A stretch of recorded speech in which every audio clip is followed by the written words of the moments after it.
Kaylee Scott, back with another book review. Woo! This one is On the Fence, which is by Kasie West. So, On the Fence, we're going to start with our summary. I'm going to read the back of the book and then I'll go into detail. So, for 16-year-old Charlotte Reynolds, aka Charlie, being raised by a single dad and 3 older brothers has its perks. She can outrun, outscore, and outwit every boy she knows, including her longtime neighbor and honorary 4th brother, Brandon. But when it comes to being a girl, Charlie doesn't know the first thing about anything. So when she starts working at a chic bouquet to pay off a speeding ticket, she finds herself in a strange new world of makeup, lacy skirts, and bedazzlers. Even stranger, she's spending time with a boy who's never seen her teared up in a pickup game. To cope with the stress of faking her way through her new reality, Charlie seeks late-night refuge in her backyard, talking out her problems with Brandon by the fence that separates them. But their fence chats can't solve Charlie's biggest problem. She's falling for Brandon. Hard. She knows what it means to go for the win, but spilling her secret means losing him for good. The stakes are just too high. Okay, this is actually really deceiving. So it's about, so Charlie is 16 years old, and like it says, she's raised by her dad and her brothers. Her mom died when she was 6, but she doesn't remember her mom at all. Like, she remembers, like, snippets, but she doesn't remember her mom. So she gets a speeding ticket, as I said, right in the beginning, and her dad is a cop, and so she's gotten speeding tickets before, and she's either used his name to get out of it, or I think she's gotten 2 before that he's paid for. So then he's like, okay, enough is enough, you're paying this off. So she goes down, she gets a job at this little boutique, not a bouquet. She gets a job at a little boutique, and it's,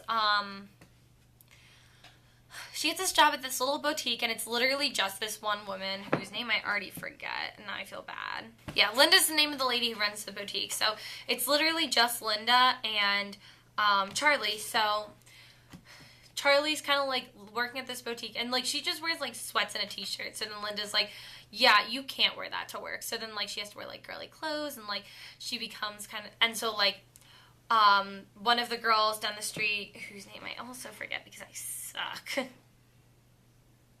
it's not, oh, it is Amber, I lied, so one of the girls down the street, Amber, does makeup, and so she, like, comes into the boutique and does, like, a makeup lesson, and uses Charlie's face for it.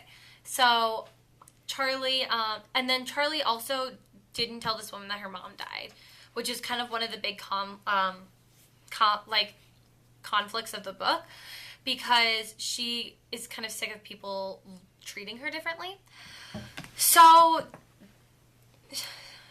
then, like, she's kind of, like, overwhelmed. She's overwhelmed, not necessarily because of, like, makeup and, like, cute clothes, because she's worried about what her brothers and Brandon will think of her, but also at the same time, it's like, okay, the first paragraph was, like, pretty much right. Like, then she goes out with Amber one day, and, like, she, like, flirts with a guy, and, like, her brothers, like, invite him to a pickup game. Like, normally she plays all the pickup games, and, like, she doesn't play this one, she just sets it out, which then, like, Brandon gets upset about. But so basically the second half is wrong.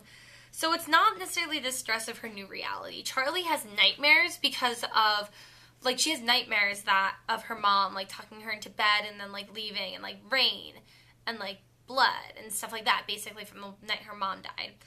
And so, and, like, that's all she can really remember about her mom. So she goes out to the backyard because she likes the fresh air, and then realizes that Brandon does it too, and that's when they start talking. And then she's like, but basically they do this thing where they, like, talk out by the fence, and then they, like, during the day ignore the fact that they do that. So it's kind of like what happens at the fence stays at the fence. So that's the first deceiving part of this. Also, her biggest problem, I mean, like, that's an issue that she's falling for Brandon, but, like, she also doesn't realize it till, like, way later in the book, because, like, she notices her, like, physiological reactions when she's around him, like, he's, like, really close to her, and, like, her heart speeds up, or, like, something like that. That's just the example I came up with, or, like, the tingles on her skin, but, like, she's just, like, what the heck, and then it isn't until much later that she's like, oh my god, I'm falling in love with Brandon. So that's the deceiving part, and so basically this is also, like, totally trash. Like, it is It's pretty good. It's like a 4 to 5. But it is like trash love story novel. It's great. So now we get to talk about the characters. Okay, so we're going to start with Charlie. Charlie is pretty much your stereotypical trash teen romance novel character. She's got her, like, she's, like, super independent, and she goes through her big struggle with the, like, hiding things from her brothers and how her brothers are going to think of her. And, like, she's, like, the kind of person who's, like, I don't need help, but, like, she does, obviously, because she's, like, having issues sleeping at night because of what happened with her mom, and, like, she's literally so concerned. She, like, takes her clothes to work, changes into them there, and then changes before going home because she's so concerned about what her brothers and Brandon are going to think of her. Which then, like, after a while, I don't remember when they see her in nice clothes, but they see her in nice clothes for something, so then she, like, stops caring because she realizes it's, like, NBD, which it totally is. Whatever. So, she's very stereotypical. She's got, she is very sporty, and she's, like, pretty competitive. So, and she grew up with, like, she was raised completely by men. So, I mean, she's doing great. She's very sporty. She plays, like, many, many sports and whatever, and, like, very competitive. She also tends to do that really cute thing that, like, everyone in romance novels does and, like, avoids her problems by doing other things, like working. She, like, doesn't talk to Linda about her issues. She'll be, like, mad, and Linda's like, want to talk about it? And she's like, no. Like, girl, just talk to Linda. Whatever. Okay, so then there's her 4 brothers. There's, Gage, and I forget the rest of them, because Gage is the best. Her 2 other brothers, like, I always forget about and, like, don't really have that much personality. They're, like, the same person, basically. However, Gage is the one who's closest in age to her, and they're, like, he, like, actually has a personality and, like, is a real human being. Gage is definitely, like, has, like, a sweet side and a soft side, which is really nice because he kind of, like, and, like, there's that one point where, because she's like, I don't keep secrets from Gage. And so there's one point where she, like, doesn't tell Gage because she has, like, a whole bag of makeup and she doesn't tell Gage. And he, like, gets really upset. And he's like, I thought we didn't keep secrets from each other, which was, like, really cute. So those are her brothers. Her dad's just, like, super awkward and dorky, and I kind of love him. But then he's also, like, very scary police officer. And then there's Brandon, who obviously is a love interest. And so he also doesn't talk, well, he talks more about his issues than anyone else because he, like, actually kind of knows how to deal with life.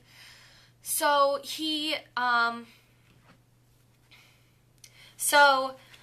Brandon is also, like, they're all super sporty, but Brandon's also kind of like the go for what you want kind of guy.